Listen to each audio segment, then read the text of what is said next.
ആഹാ ഷൈനി ചക്കവണ്ണ ആർക്കിട്ടാണ് ഇപ്പൊ ഒരു horn. വളവല്ലേ എളിയാ horn അടിച്ചോട്ട്. വളഞ്ഞാലില്ലെങ്കിലും അവളൊരു അടാറ് ചരക്കാണ് മോനെ. തുടങ്ങി CCTV. ഒരു കോപ്പല്ല. കഴിഞ്ഞാണ് സേവിച്ചൻ ലീവിന് വന്നിട്ടേ തിരിച്ചു പോകുന്നവരെ ഒരൊറ്റ ദിവസമില്ലാണ്ട് നല്ല പരിപാടിയായിരുന്നു അറിയാവോ. എടാ ആണുങ്ങളില്ലാത്ത വീട് നോക്കിയുള്ള അവരാ നിർത്ത്. ഒന്നുമല്ല, എല്ലാ ദിവസവും കൊണ്ടുവിട്ടതേ ഈ ഞാനാ. എപ്പ കൊണ്ടുവിട്ടെന്ന്, എവിടെ കൊണ്ടുവിട്ടെന്ന്? എന്നും രാത്രി ഒരു 11-11:30 ആകുമ്പേ ബൈക്കിൽ ഞാനാ കൊണ്ടുവിടുന്നത്. സേവിച്ചായ പുറകിൽ ചെന്ന് മാവിലൂടെ കയറി വെന്റിലേഷൻ വഴി താഴേക്ക് ഇറങ്ങും. പിന്നെ ഒരു 1-1.5-2 മണിക്കൂർ എന്റെ പൊന്നളിയാ തിരിച്ചു കൊണ്ടുവരുന്നത് ഞാനാ. എല്ലാ ദിവസവും രാത്രി മാവേ കൂടെ എഴുതി വീട്ടിൽ പോണവേ. ഇത് മാത്രമൊന്നുമല്ല, വേറെ ഒരുപാട് പരിപാടികളുണ്ട് അവൾക്ക്. അളിയാ നീ എന്റെ കക്കൂസി കയറി നോക്കല്ലേ, അവിടെ തീട്ട മാത്രമേ ഉള്ളൂ. ഒഞ്ഞു പോടാ. അല്ല പിന്നെ എടാ നീ ഇങ്ങോട്ട് വന്ന്. അളിയാ ചങ്ക് പൊട്ടി ചാവല്ലേ. അളിയന് വേദനിച്ചെന്നാ തോന്നുന്നേ. എങ്ങനെയുണ്ട്? എടാ നിനക്ക് 5 പൈസയുടെ വിവരമില്ലേ? എന്റെ പൊന്നിടാവേ, കഴിഞ്ഞ 8 മാസമായിട്ട് ഞാൻ അവളെ വീട്ടിൽ കയറുന്നല്ലേ. നീല എന്നെ കൊണ്ടുവിടുന്നത്. എന്റെ സ്വന്തം വീട് പോലെ ഞാൻ കയറുന്നതും പോകുന്നതും ഒക്കെ. ഒക്കെ ശരി തന്നെടാ, അവന്റെ പറച്ചിട്ടപ്പോൾ എനിക്ക് തോന്നി. അതിന് നീ ഇത്ര കളിക്കുന്ന എന്തിനാ? എനിക്കൊന്ന് കയറി വന്നതാ. എടാ നാട്ടിലുള്ളവന്മാർക്കൊക്കെ ഈമാരെ കാര്യത്തിൽ അപാര ബുദ്ധിയാ. ചെറിയ മണം പിടിച്ചാൽ മതി, ഞാൻ പറഞ്ഞേക്കാം. അളിയ അവളെ പറഞ്ഞ എനിക്ക് സഹിക്കൂല. കയറുന്നമാർക്ക് കൊണ്ട് ഒലിപ്പിച്ചുകൊണ്ട് കയറിയാൽ മതി. റിസ്ക് മുഴുവൻ എനിക്ക് കൊണ്ടുവിടുന്നമാർക്ക് അത് സാറിന് അറിയാമോ? 2-3 മണിക്കൂർ അവിടെ കൊതുകടിയും കൊണ്ട് മൂഞ്ചിയിരിക്കുന്നു. ഇല്ല ഞാൻ ഇല്ല, എനിക്ക് താല്പര്യമില്ല. പിന്നെ ഞാനെങ്ങനെ പോവുകളിയാ? അയ്യടാ അതിന് അടുത്ത ബന്ധുവിന്റെ മരിപ്പിന് പോവല്ലേ, അത്രക്ക് അത്യാവശ്യമാണല്ലോ. നമുക്കെന്നാ കാർ എടുത്താലോ? അതാകുമ്പോൾ നീ മഴ നനയും വേണ്ട, കൊതുവും കടിക്കത്തില്ല. ഇതാണ് നീയൊക്കെ പൊട്ടന്മാരാന്ന് പറയുന്നത്. ഗൂഗിളിൽ എന്തെങ്കിലും പ്രശ്നമുണ്ടോ നീയൊക്കെ പരിഹരിക്കും. പക്ഷെ ഒരു പശു കുത്താൻ വന്നു കഴിഞ്ഞാൽ എന്ത് ചെയ്യണോ നിനക്കൊന്നും അറിയത്തില്ല. നമ്മൾ ആ ബൈക്ക് തന്നെ വെക്കുന്നത് പാടുവിട്ട. അപ്പോഴാണ് ഷൈനി, നിന്റെ കിഴപ്പ് എനിക്ക് മനസ്സിലാവും, പക്ഷെ എൻ്റെ ഈ കിഴപ്പ് എനിക്ക് മനസ്സിലാവാത്തത്. മര്യാദക്ക് വീട്ടിൽ കിടന്നുറങ്ങണ്ട ഞാനാ. നീ തൽക്കാലം എന്നാ കാട്ട് കിടന്നുറങ്ങും. ഒന്നുമില്ല എളിയ പോവും.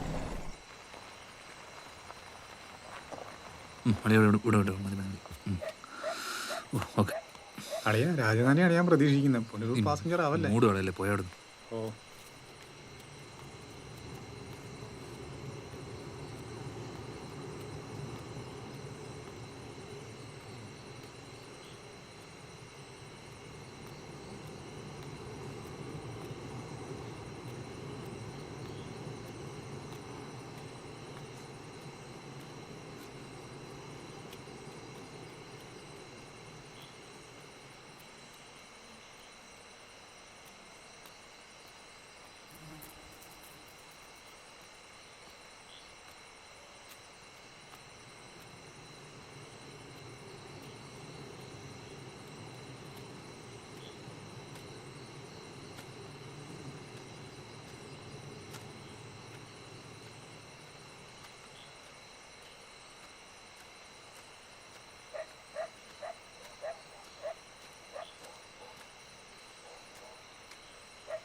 കിളന്നുറങ്ങി.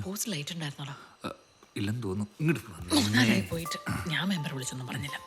എൻ്റെ കൊച്ചിന് നല്ല ബുദ്ധിയല്ലേ? 4-5 ദിവസമായി. വിട്. ഇപ്പൊ എന്നെ കണ്ടില്ല എന്ന് വെച്ചാൽ നിങ്ങൾക്ക് എന്താ? എനിക്ക് കാണാൻ പിന്നെ വേറെ ആരാ? ദൈവത്തിനറിയാം.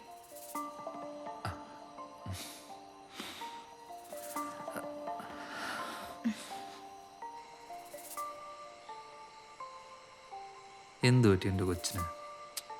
ഒന്നുമില്ല, ഒന്നുമില്ല. ഒന്ന് വേഗ പഴയ ഷൈനിയായ. ഏത് പഴയ ഷൈനി? ഇതേ കട്ടില് പഴയ ഷൈനി. അയ്യടാ ഈയടാ പാടി. ഒന്ന് പീരീഡ്സ് ആയെന്ന് വെച്ച് ഇങ്ങനെ സ്നേഹമുണ്ടാവോ? സ്നേഹോ? ആർക്ക്? സ്നേഹമില്ല, സ്നേഹമില്ല, സ്നേഹമില്ല ഇല്ല.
വല്ലാത്ത സ്മെല്ലാണല്ലോടി.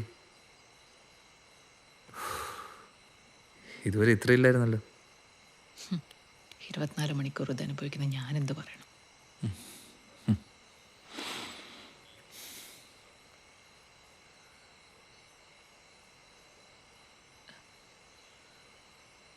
നിനക്ക് ഈ നരകത്തിൽ നിന്ന് എന്നെ ഒന്ന് രക്ഷിച്ചൂടെ?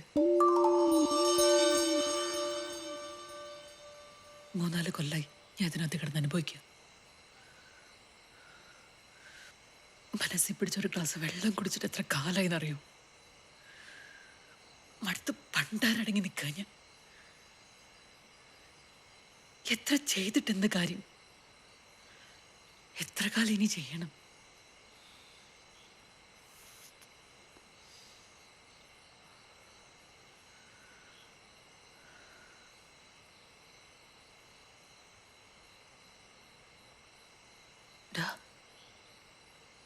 നീ എൻ്റെ കൂടെ ഒന്ന് നിൽക്കുമോ? നമുക്ക് തിന്ന് അവസാനിപ്പിക്കാം.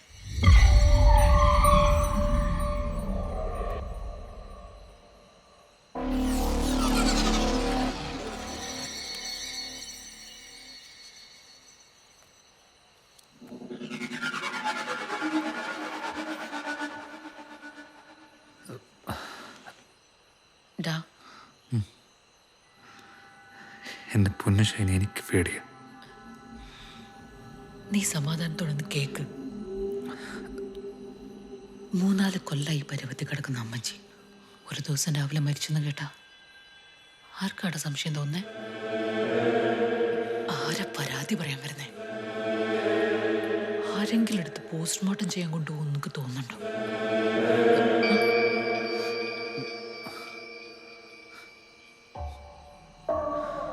അവരോട് ഈ ലോകത്ത് കുറച്ചെങ്കിലും സ്നേഹമുള്ളത് ആ അപ്പച്ചന് മാത്രം. അങ്ങേര് പോലും ഇങ്ങനെ കഷ്ടപ്പെടുത്താതെ വിളിച്ചോടെ കർത്താവേന്നാ. എന്നാലും എനിക്കങ്ങോട്ട് എൻ്റെ ദേഹത്ത് എൻ്റെ മണമാണോ അതോ ഡെറ്റോളുടെ സ്മെല്ലോ?